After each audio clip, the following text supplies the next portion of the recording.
ஒரு பெண்ணை நோக்கிய விமர்சனமோ, ஒரு பெண்ணை கொச்சைப்படுத்திக்கக்கூடிய அந்த ட்வீட்டோ, அதை ஒரு கமெண்டோ, அது ஏன் சமூகத்துல ஒரு அரசியல்வாதியை திட்டுனா ஒரு பெண்ணை இணைத்து ஒரு பெண்ணை அட்டாக் பண்ணாதான் அவர் வந்து கீழே இருக்க முடியுமா? தைரியமா நேரா ஆணை பார்த்தே கொஸ்டின் கேட்கலாமே. அப்ப அந்த பெண்ணை நோக்கிய விமர்சனம் தான் தவறு. அதனாலதான் கைது நடவடிக்கை. இதே மாதிரி பியூரோக்ரசியில் அதிகாரிகள் ஒரு நல்ல ஆபீஸ்ல உட்கார்ந்து ஒர்க் பண்ணக்கூடிய ஒரு கட்டமைப்பு இருக்கணுமோ, அதே மாதிரி கோர்ட் ஜுடிஷியல் ஒவ்வொரு ஜட்ஜஸும் ஒரு நல்ல கட்டமைப்போட டெல்லி பாம்பே எல்லாம் போகும்போது அப்படி இருக்கும். சட்டசபை ஆகட்டும், இல்ல இங்க இருக்கக்கூடிய கோர்ட்ஸ் ஆகட்டும், எல்லாமே இன்னும் பிரிட்டிஷ் காலத்துல கட்டணக்கூடிய பில்டிங்ல தான் இன்னும் இருந்துட்டு இருக்கும். அந்த மாதிரி அதெல்லாம் அப்டேட் பண்ணக்கூடிய இடத்துல இருக்கும் பொழுது கண்டிப்பாக சென்னை பத்திரிகையாளர் சங்கம் இருக்கக்கூடிய இந்த பில்டிங்கும் அப்டேட் பண்ணணும். அதிகமான ட்ரக்ஸுக்கான காரணம் ஆன்சைட்டி, ஸ்ட்ரெஸ். இது ரெண்டுத்தை எப்படி எதிர்கொள்ளுங்கிறது தெரியறது இல்ல. அப்ப ஒன்னு லிக்கர் அடிக்ஷன் இல்லைன்னா ட்ரக்ஸ் அடிக்ஷன்ல போறாங்க. சட்டமன்றத்துல இருந்து எல்லாருமே நம்ம ரெடியாகி ஒரு விளையாட்டு போட்டிகளை நடத்தி அரசியல் ரீதியாக நம்ம வேறுபட்டு இருக்கலாம், அரசியல் ரீதியாக நமக்குள்ள ஒரு அது சண்டைன்னு சொல்ல மாட்டேன், தாக்குதல்கள் இருக்கலாம். யார் என்ன பேசினாலும் கடைசியில் மக்களுக்கு உண்மை என்னன்னு தெரியும். அதனாலதான் நான் இன்னைக்கு அமைச்சரா நின்றுட்டு இருக்கேன். அதனாலதான் பத்திரிகையாளர்களா பெண்கள் வர்றதுக்கு நிறைய பேர் தயக்கம் ஏன் கொடுக்குறாங்கன்னா, பெண்களுடைய குரல் பத்திரிகைகள் அதிகமாக இருக்கிறதோ அங்குதான் உண்மையான ஜனநாயகம் இருக்கும். எழுதி கொள்ளுங்கள். ஒரு ஆண் கொஸ்டின் கேட்கும் பொழுது அமைதியா இருக்கிறது ஒரு பெண் பத்திரிகையாளர் கேட்டா அருவருப்பு மொழியில வந்து இணைப்பது வந்து மிகப்பெரிய தவறு.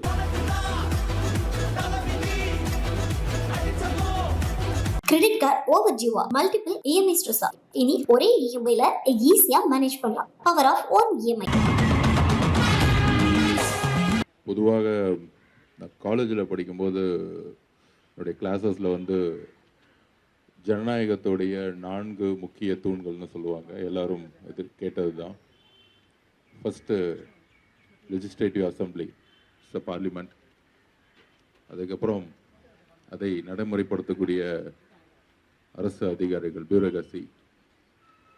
இது ரெண்டும் சரிசமமா சரியான சட்டத்திட்டங்களுடன் அரசியல் அமைப்பின்படி நடக்குதான்னு பார்க்கக்கூடிய இன்னும் 2 முக்கிய துறைகள். 3வது ஜுடிஷியல், 4வது மீடியா, பத்திரிகைகள். அப்படி அந்த 4ம் சேரும் பொழுதுதான் ஒரு உண்மையான ஜனநாயகம், ஒரு வெளிப்படைத்தன்மையான நிர்வாகம், மக்களுக்கான அதிகாரம், 3த்தையும் கொடுக்க முடியும். அப்படி இந்த 3யும் 4யும் இணைக்கக்கூடிய ஒரு பாலம் எப்பயுமே இருந்துகிட்டே இருக்கணும். கருத்து வேறுபாடுகள் இருக்கலாம், கொள்கைகள் வேறுபாடு இருக்கலாம், அரசியல் ரீதியாக தாக்குதல்கள் இருக்கலாம். ஆனால் ஜனநாயகத்தில் எப்பொழுதும் ஒரு வெளிப்படைத்தன்மை, டிரான்ஸ்பரன்சி கண்டிப்பாக இருக்கணும். அதுதான் இந்த 2026 தேர்தலுடைய மாற்றம். எங்களுடைய மாண்புமிகு முதலமைச்சர் அவர்கள் உடைய வெற்றி, எங்கள் அண்ணன் திரு சி. ஜோசப் விஜய் அவர்களுடைய வெற்றி, ஒரு வெளிப்படைத்தன்மையான ஒரு நிர்வாகத்தை உருவாக்க ஒவ்வொரு நாளும் முயற்சி செஞ்சிட்டு இருக்கோம்.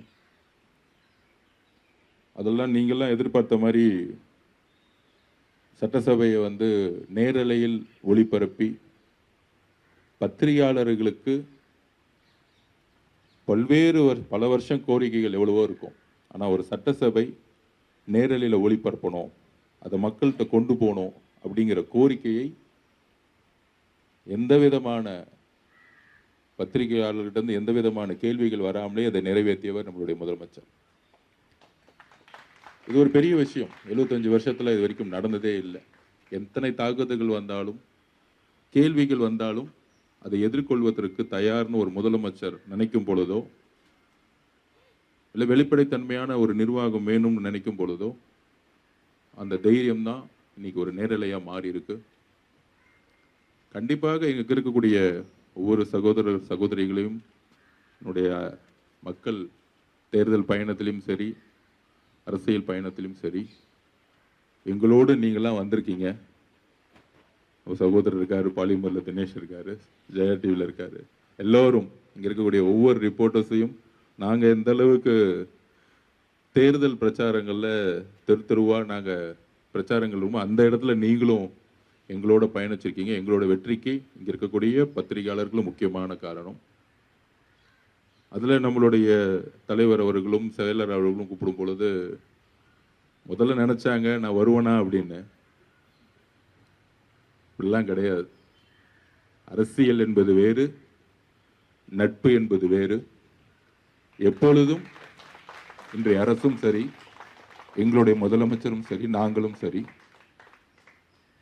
தனிப்பட்ட தாக்குதல்களை மட்டும்தான் நாங்கள் எதிர்க்கிறோம். ஆனால் ஜனநாயகத்தில் நிர்வாக ரீதியாக சொல்லக்கூடிய தவறுகளை நாங்கள் உள்வாங்குகிறோம். அதை சரி செய்ய தான் இந்த இடத்துல மக்கள் எங்களை தேர்ந்தெடுத்திருக்காங்க. அதிகாரமா மக்கள்னா நாங்கள் மக்களிடம் பக்கம் தான் எப்போதும் நிற்போம். ஏன்னா அந்த மக்கள் தான் இந்த அதிகாரத்தை எங்களுக்கு கொடுத்திருக்காங்க. அந்த தவறை சுற்றி காட்டக்கூடிய பொறுப்பும் கடமையும் இங்க இருக்கக்கூடிய சகோதர சகோதரிகள் நம்ம கிட்ட இருக்கு. நான் உங்களை நிருபர்களா பார்க்கல, அதனால சகோதர சகோதரிகள்னு சொல்றேன், நண்பர்கள்னு சொல்றேன். அப்படி ஒரு உறவு இருக்கணும். ஒரு அரசியல்வாதிக்கும் ஒரு அதிகாரத்தில் இருக்கிறவங்களுக்கும், ஒரு அதிகாரத்தில் இருக்கவங்களுக்கும் அந்த அதிகாரம் ஒரு பிரம்மாண்டம், அந்த அதிகாரம் கேள்வி கேட்க முடியாது என்பதல்ல. அந்த அதிகாரம் என்பது எளிய மக்களுக்கான பணியா மாறணும். அதுதான் எங்களுடைய அரசியலுடைய குறிக்கோள், நிர்வாகத்துடைய குறிக்கோள். அதனால இங்க இருக்கக்கூடிய வரும்போதே நம்மளுடைய செயலாளர்களும் தலைவர் அவர்களும் இங்க இருக்கக்கூடிய பில்டிங்கை பத்தி காமிச்சாங்க. இன்னும் சரியான கட்டமைப்பு இல்லை.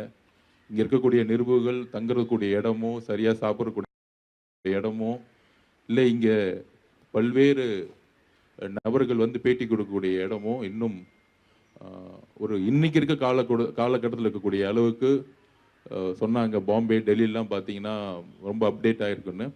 உறுதியாக அவருடைய கோரிக்கைகளை மாண்புமிகு முதலமைச்சருக்கே கொண்டு போய் அது சரி செய்யப்படணும்.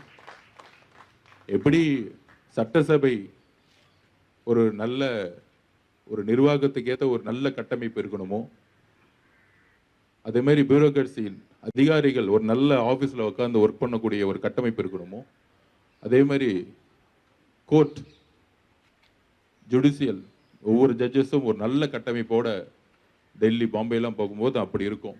நம்ம இன்னும் சட்டசபை ஆகட்டும், இல்லை இங்கே இருக்கக்கூடிய கோர்ட்ஸ் ஆகட்டும், எல்லாமே இன்னும் பிரிட்டிஷ் காலத்தில் கட்டினக்கூடிய பில்டிங்கில் தான் இன்னும் இருந்துட்டு இருக்கோம்.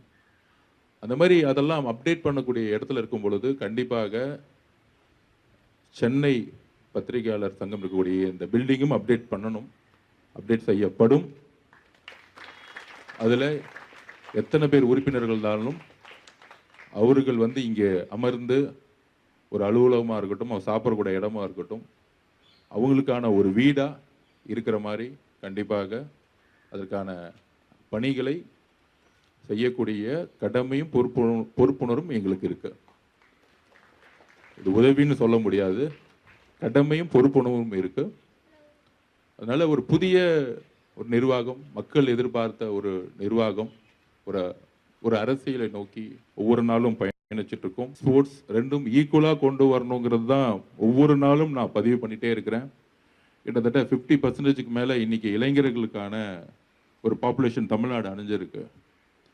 அதிகமான ட்ரக்ஸுக்கான காரணம் ஆன்சைட்டி, ஸ்ட்ரெஸ். இது ரெண்டுத்தை எப்படி எதிர்கொள்ளுங்கிறது தெரியறதில்ல. அப்போ ஒன்று லிக்கர் அடிக்ஷன், இல்லைன்னா ட்ரக்ஸ் அடிக்ஷனில் போகிறாங்க. அஸ் ஏ ஸ்போர்ட்ஸ்மேன், நேரு ஸ்டேடியத்துலேருந்து நான் வளர்ந்தவன், எஸ்டிஐடியோடைய மாணவன், எல்லாருக்கும் தெரியும். ஸ்போர்ட்ஸ் எனக்கு கற்றுக் கொடுத்தது எந்த பிரச்சனையை மன வலிமையோடு ஒவ்வொரு நாளும் நம்ம எப்படி எதிர்கொள்ளணுங்கிறத ஸ்போர்ட்ஸ் தான் எனக்கு கற்றுக் கொடுத்துச்சு. அதனால தான் திருப்பியும் அந்த கிரவுண்டில் 6 மணிக்கு நாங்கள் டெய்லி, இன்றைக்கும் நேரு ஸ்டேடியத்தில் காலைல 6 மணிக்கே இருக்கிறோன்னா இதுதான் எங்களுடைய 20 வருஷ வாழ்க்கை. 2000 அங்கே தான் இருந்தோம், 2005 அங்கே தான் இருந்தோம், 2010 அங்கே தான் இருக்கிறோம், 2024 இப்போ அங்கே தான் இருக்கிறோம். அப்போ இந்த மாதிரி ஒரு ஈவெண்ட்டை எல்லாத்துக்கும் நடத்தணும். அதாவது ஸ்போர்ட்ஸ் டிபார்ட்மெண்ட்டோடைய ரிவ்யூ மீட்டிங் நடக்கும்போது அப்போ மெம்பர் செக்ரட்டரி ஐஏஎஸ் ஐபிஎஸ்க்கு ஒரு ஈவெண்ட் நடத்துவாங்க. அப்பயே நான் மாண்புமிகு முதலமைச்சர்கிட்ட பதிவு பண்ணேன், ஐஏஎஸ் ஐபிஎஸ் மட்டும் நடக்கக்கூடாது, எம்எல்ஏ மினிஸ்டர்ஸுக்கும் சேர்த்து ஒரு ஈவெண்ட் நடத்தணும், ஜட்ஜஸ் எல்லாம் கூட்டிட்டு ஒரு ஈவெண்ட் நடத்தணும். அப்பயே சொன்னேன், பத்திரிகையாளர்களும் சேர்ந்து, இந்த 4 பேரும் சேர்ந்து எஸ்டிஐடி வந்து ஒரு பெரிய ஈவெண்ட் நடத்தணும். அதுல செயலாளர்கள் ரொம்ப கடினப்பட்டு இந்தியன் ஆயில் கிட்ட இருந்தோ, இங்க இருக்க ஜெயா டிவி கிட்ட இருந்தோ, இங்க இருக்க கிட்ட கஷ்டப்பட்டு ஸ்பான்சர் வாங்கி கிரிக்கெட் மட்டும் நடத்திருக்காரு. நான் வந்தோடனே கேட்டேன், ஏன் கபடி இல்லை, ஏன் பாஸ்கெட் பால் இல்லை, ஏன் ரன்னிங் இல்லை அப்படின்னு. எல்லா கேமும் எஸ்டிஐடி மூலம் நம்ம நடத்தணும். அடுத்த வருஷத்துல இருந்து, அடுத்த வருஷம் இல்லை, கூடிய விரைவில் ஒரு போட்டியே வச்சுக்கலாம். பத்திரிகையாளர்களா, ஜுடிஷியல் இருக்கக்கூடிய ஜட்ஜஸ், அதுக்கப்புறம் சட்டமன்ற உறுப்பினர்கள், அடுத்த ஐஏஎஸ் ஐபிஎஸ், இந்த 4 பேரையும் எல்லா கேமுக்கும் என்ட்ரி கேட்போம். அதில் பெஸ்டா டாப் டீம்ஸ்லாம் சூஸ் பண்ணி தமிழ்நாடு முழுசும் நடத்துவோம். இது வெறும் சென்னையில் மட்டும் நடத்தக்கூடாது. தமிழ்நாட்டில் இருக்கக்கூடிய எல்லா பத்திரிகையாளர்களும் பங்கு பெறலான்னு ஒரு ஆன்லைனில் ஓப்பனாக ஒரு மெம்பர் எடுப்போம். அது மாதிரி தமிழ்நாடு முழுசும் ஜுடிஷியல் சிஸ்டத்தில் இருக்கக்கூடிய எல்லா judges, district judges and high court judges, எந்த ஜட்ஜஸ் வேணா இருக்கட்டும், அவங்களும் பங்கு பெறலாம். ஒலிம்பிக்ல இருக்கக்கூடிய எல்லா கேமும் போட்டுக்கலாம். கபடி இருக்கட்டும், வாலிபால் இருக்கட்டும், ரன்னிங் இருக்கட்டும். வயதானவர்கள் இருந்தால் அதுக்கேற்ற, ஒரு போன 6 மாசத்துக்கு முன்னாடி பார்த்தேன், நேரு ஸ்டேடியத்தில் அத்லட்டிக் அசோசியேஷன் நடத்திட்டு இருந்தாங்க. வயதானவர்களுக்கான ஒரு அத்லட்டிக். 92 வயசுல ஒருத்தர் வந்து ஓடிட்டு இருந்தார் 400 மீட்டர். 92 வயசு. இன்னொருத்தவங்க 101 வயசுல வந்து வாக்கிங் பண்ணிட்டு இருந்தாங்க. என்ன ஒரு மன வலிமை கேட்டா, நான் 15 வயசுல இருந்தே ரன்னிங் பண்ணிட்டு இருக்கேன், 15 வயசுல இருந்தே நான் ஃபிட்டா இருக்கிறேன்னு 92 வயசுல இருக்கவங்க சொல்றாங்க. அதனால ஸ்போர்ட்ஸுக்கு வந்து வயது கிடையாது. ஸோ இந்த ஐஏஎஸ், ஐபிஎஸ், எம்எல்ஏ, மினிஸ்டர், அதனாலதான் ஆன்டி ட்ரக் பண்ணும்போது, ஆன்டி ட்ரக்ஸுக்கான ஒரு மூவ்மெண்ட் பண்ணும்போது நம்மளுடைய முதலமைச்சர் கிரவுண்ட்ல வந்து ஓடி காமிச்சார். ஓடுங்க, எல்லாரும் ரன் பண்ணுங்க, ட்ரக்ஸை தூக்கி போடுங்க, ஸ்போர்ட்ஸ் ஐஏடு ட்ரக்ஸை தூக்கி போடுன்னு எழுதினார் அவர் கையாலேயே. ஸோ ஒரு யங்ஸ்டர்ஸ் இருக்கக்கூடிய முதலமைச்சர்ல இருந்து அமைச்சரவையில் இருக்கக்கூடிய நாங்கள் புதிதாக சிந்திக்கிறோம். இங்க இருக்கக்கூடிய தேர்ந்தெடுக்கப்பட்ட எம்எல்ஏ, மினிஸ்டராக இருக்கட்டும், அதுக்கப்புறம் இருக்கக்கூடிய ஜுடிஷியல் இருக்கக்கூடிய ஜட்ஜஸாக இருக்கட்டும், அதுக்கப்புறம் இருக்கக்கூடிய பியூரோக்ராட்ஸ், ஐஏஎஸ், ஐபிஎஸ், அதுக்கப்புறம் பிரஸ்ல இருக்கக்கூடிய அனைத்து சகோதர சகோதரிகள் எல்லோரும் சேர்ந்து விளையாட்டை ஒவ்வொரு கிராமத்திலையும் முக்கியமாக கொண்டு போய் சேர்க்க வேண்டிய பொறுப்பும் கடமையும் இருக்கு. ஏன்னா இன்னைக்கு இளைஞர்கள் படிச்சு அந்த ஒரு 8 மணி நேரம் படிச்சு முடிச்சோடனே திருப்பியும் படின்னு சொல்லும்போது ஸ்ட்ரெஸ்ஸை வந்து எப்படி அந்த படிப்புங்கிறது ஆங்ஸைட்டியா மாறும் பொழுது அவங்களுக்கான ஒரு உடல் பயிற்சி இல்லை. அப்ப எஜுகேஷனை நோக்கி போகும்பொழுது ஒரு உடல் உழைப்போ இல்லை அதுக்கான டீம் கேமோ இல்லாம மொபைல்ல வந்து ஸ்டக் ஆறாங்க நம்ம குழந்தைங்க. அப்ப அந்த இடத்துல ட்ரக்ஸோடைய பிரச்சனைகள் அதிகமாயிட்டே இருக்கு ஒவ்வொரு நாளும். அப்ப அந்த ட்ரக்ஸை தூக்கி போடணும்னா விளையாட்டை ஒவ்வொரு வீட்டிலும் ஒவ்வொரு குழந்தைகளுக்கும் கொடுக்க வேண்டிய பொறுப்பும் கடமையும் அரசியலும் இருக்கு, இங்க இருக்கக்கூடிய ஒவ்வொருத்தருக்கும் இருக்கு. விளையாண்டா வேலை கிடைக்குமா? இன்னைக்கு 3% ரிசர்வேஷன் கோட்டா நம்ம வந்து கவர்மெண்ட் கொடுக்க ஆரம்பிச்சிட்டாங்க. நான் படித்ததே மெட்ராஸ் கிறிஸ்டின் காலேஜில் ஒரு ஃப்ரீ கோட்டாவில் தான் படித்தேன். நான் எனக்கான ஸ்காலர்ஷிப் ஸ்போர்ட்ஸ் கோட்டாவில் தான் நான் ஃப்ரீயாக படித்தேன். ஸோ இந்த மாதிரி எல்லா விதமான ஃபெசிலிட்டிஸும் எல்லா காலேஜஸும் கொடுக்க ஆரம்பிச்சிட்டாங்க. ஆனால் நம்ம எல்லா ஸ்கூல்ஸ்லையும் கொடுக்கணும், ஒரு இன்டர்நேஷ்னல் ஸ்டேடியத்தை உருவாக்கணும். அந்த மாதிரி இங்கே இருக்கக்கூடிய தமிழ்நாடு முழுசு இருக்கக்கூடிய பத்திரிகையாளர்களுக்கும் இன்னும் ஒரு 3-4 மாசத்துல போட்டிகள் நம்ம நடத்த போறோம். ஃபிட் ஆகுங்க, எல்லாரும் ஃபிட் ஆகுங்க. 90 வயசா இருந்தாலும் ஃபிட் ஆகுங்க. 90 வயசுல யாராவது பத்திரிகையாளர்கள் இருந்தாங்கன்னா அவங்களையும் கூட்டிட்டு வாங்க. ஜட்ஜஸுக்கும் நாங்க சொல்ல போறோம், அதே மாதிரி இப்பயே சொல்லிடுறோம். அந்த மாதிரி தமிழ்நாடே சட்டமன்றத்திலிருந்து எல்லாருமே நம்ம ரெடியாகி ஒரு விளையாட்டு போட்டிகளை நடத்தி, அரசியல் ரீதியாக நம்ம வேறுபட்டு இருக்கலாம், அரசியல் ரீதியாக நமக்குள்ள அது சண்டைன்னு சொல்ல மாட்டேன், தாக்குதல்கள் இருக்கலாம். ஆனா யார் என்ன பேசினாலும் கடைசியில மக்களுக்கு உண்மை என்னன்னு தெரியும். அதனாலதான் நான் இன்னைக்கு அமைச்சரா நின்றுட்டு இருக்கேன். அதனால அது அவங்கவுங்க ஜனநாயக கடமை, அது அவங்களுடைய பொறுப்பும் கடமை. இதுல வந்து இவர் அவரோட ஆளு, இவர் அவரோட, அது மாதிரிலாம் எனக்கு நம்பிக்கையே கிடையாது. என் கூட இருக்கவங்க எப்பயுமே சொல்லுவேன், எல்லாரும் மக்களுக்காக வேலை செய்ய போறோம். ஜனநாயகத்துல எல்லா கருத்துக்களும் இருக்கும். கம்யூனிசம் இருக்கும், சோசியலிசம் இருக்கும், லெஃப்ட் இருப்பாங்க, ரைட் இருப்பாங்க. கடைசியில மக்கள் முடிவு பண்ணுவாங்க. அதுதான் தேர்தல். அந்த தேர்தலில் மக்களோட அறிவாளிகள் யாருமே இந்த உலகத்துல கிடையாது. அதுவும் தமிழ்நாட்டுடைய மக்களுடைய அறிவு மிகப்பெரிய அறிவு. அதனால அந்த விதமான ஒரு இன்செக்யூரிட்டி ஃபீலிங்கோ இல்ல அதனால இவர் தவறானவர் அவர் தவறானவர் ஒரே ஒரு குறிக்கோள், எந்த தனிப்பட்ட விமர்சனங்களும் பத்திரிகையிலிருந்து கொண்டு வரக்கூடாதுங்கிறதா எங்களுடைய வேண்டுகோள். ஒரு பெண்ணை நோக்கிய விமர்சனமோ ஒரு பெண்ணை கொச்சைப்படுத்திக்கக்கூடிய அந்த ட்விட்டோ இல்ல அதை ஒரு கமெண்டோ அது ஏன் சமூகத்துல ஒரு அரசியல்வாதியை திட்டினா ஒரு பெண்ணை இணைத்து ஒரு பெண்ணை அட்டாக் பண்ணாதான் அவர் கீழே இருக்க முடியுமா? தைரியமா நேரா ஆணை பார்த்தே கொஸ்டின் கேட்கலாமே. அப்ப அந்த பெண்ணை நோக்கிய விமர்சனம் தான் தவறு. அதனாலதான் கைது நடவடிக்கை இருக்கு. வேற எதுக்காகவும் கைது இல்லை. பெண்ணை ஏன் ஒரு பெண்ணை அறிவுறுத்துக்க மொழியிலையோ அவர் உடலையோ அவங்க வாழ்க்கையோ ஒரு பொதுத்தளத்துல எந்த விதமான ஆதாரங்கள் இல்லாத பொழுது ஒரு சமூக வலைத்தளத்துல சொல்லும் பொழுது அவங்களுக்கான குடும்பங்கள் அவங்களுக்கான நண்பர்களுடைய வாழ்க்கையோ தனிப்பட்ட வாழ்க்கையை பாதிப்புக்குள்ளாகக்கூடிய கலாச்சாரம் இருக்குல்ல, அதுதான் பத்திரிகையாளர்கள் கேள்வி கேட்க வேண்டிய இடத்துல இருக்கும். அதனாலதான் பத்திரிகையாளர்களா பெண்கள் வர்றதுக்கு நிறைய பேர் தயக்கம் ஏன் கொடுக்குறாங்கன்னா, எங்கு பெண்களுடைய குரல் பத்திரிகைகள் அதிகமாக இருக்கிறதோ அங்குதான் உண்மையான ஜனநாயகம் இருக்கும். எழுதி கொள்ளுங்கள், அங்குதான் உண்மையான ஜனநாயகம் இருக்கும். ஒரு ஆண் கொஸ்டின் கேட்கும் பொழுது அமைதியா இருக்கிறது ஒரு பெண் பத்திரிகையாளர் கேட்டா அருவருப்பு மொழியில இணைப்பது மிகப்பெரிய தவறு. அந்த மாதிரி இருக்கக்கூடியவர்களை தான் சட்டம் தன் கடமையை இன்னைக்கு செஞ்சிட்டு இருக்கு. மித்தபடி என்ன விதமான தாக்குதல்களோ என்ன விதமான சொற்களையோ எதிர்கொள்ள நாங்கள் தயாரிக்கிறோம். பொது வாழ்க்கை வந்த பிறகு எல்லாமே வெளிப்படைத்தன்மை தான். அதனால இங்க இருக்கக்கூடிய பத்திரிகையாளர்களுக்கு நம்ம இன்னும் எனக்கு தெரிஞ்ச இந்த பில்டிங் பார்க்கும்போது 25 வருஷத்துக்கு பின்னாடி அப்டேட்ல இருக்கிறோம். 2026 ஏற்ற மாதிரி நம்ம அப்டேட் பண்ணப்படணும். உடனடியாக மாண்பு முதலமைச்சர் கவனத்திற்கு கொண்டு போவோம். எந்த விதமான பணிகள் இருந்தாலும் நம்ம எல்லாம் சேர்ந்து செய்வோம். அது அரசியலுக்கு அப்பாற்பட்டோ பத்திரிகை உங்களுடைய தொழிலுக்கு அப்பாற்பட்டு இங்க இருக்கக்கூடிய ஒவ்வொரு ஊர்ல இருந்து கஷ்டப்பட்டு வந்திருப்பாங்க. எனக்கு தெரியும், நான் திருச்சியில வரும்போது தங்க இடம் இல்லாத போது ஒவ்வொரு இடத்துல எப்படி இருந்துன்னு எனக்கு தெரியும். அந்த மாதிரி அவங்களுக்கு தேவையான விஷயத்தை இந்த இடம் ஒரு வீடா இருந்து செஞ்சு கொடுக்கணும்னு என்னுடைய ஒரு சிந்தனை. இது உறுதியாக கூடி சீக்கிரத்துல தமிழ்நாடுல இருக்கக்கூடிய எல்லா பத்திரிகையாளர்களும் சட்டமன்ற உறுப்பினர்களோடவும் ஜட்ஜஸ் கூடவும் பியூரோக்ராட்ஸ் ஐஏஎஸ் ஐபிஎஸோடும் மோதிரத்துக்கு ரெடியா இருங்க.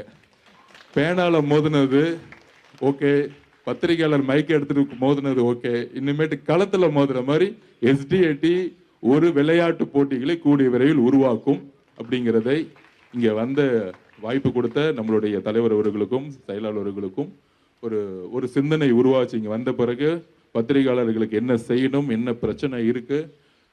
இங்க விளையாட்டு போட்டியில் கிட்டத்தட்ட 800 பேர் பார்ட்டிசிபேட் பண்ணியிருக்கீங்க. இதுவே தமிழ்நாடு முழுவதும் நடத்தும் போது எனக்கு தெரிஞ்ச ஒரு 5000-6000 பேர் பார்ட்டிசிபேட் பண்ணுவான்னு நினைக்கிறேன். அவங்களையும் நம்ம அரவணைத்து நம்ம யார் 100 மீட்டர்ல நம்பர் 1, யார் வாலிபால் டீம்ல நம்பர் 1 அப்படிங்கிறத ஒரு பதக்கங்கள், நல்ல ஒரு பெஸ்ட் கேஷ் பிரைஸ், நல்ல ஒரு மெடல், முடிந்தால் முதலமைச்சர் அவரே வென்னஸுக்கு கப்பு கொடுக்குற மாதிரி நம்ம ரெடி பண்ணுவோம். ஏன்னா முதலமைச்சர் சொல்லியிருக்கிறாரு, அவர் சினிமா விட்டுட்டு வந்த பிறகு ஸ்போர்ட்ஸ் தான் அவருடைய விஷன் என்கிட்ட நிறைய தட்டி இதோட பதிவு பண்ணியிருக்கிறாரு. ஸ்போர்ட்ஸை ஃபுல்லாக ப்ரொமோட் பண்ணுங்கன்னு சொல்லியிருக்காரு. ஸோ இந்த 4 டீம் கூட நம்மளுடைய பயணத்தை நம்ம ஆரம்பிப்போம். வாய்ப்பு கொடுத்ததுக்கு ரொம்ப நன்றி. தேங்க்யூ. கிரெடிட் கார்டு ஓவர் ஜீவா மல்டிபிள் இஎம்ஐ ஸ்ட்ரெஸ். இனி ஒரே இஎம்ஐல ஈஸியா மேனேஜ் பண்ணலாம். Power of one EMI.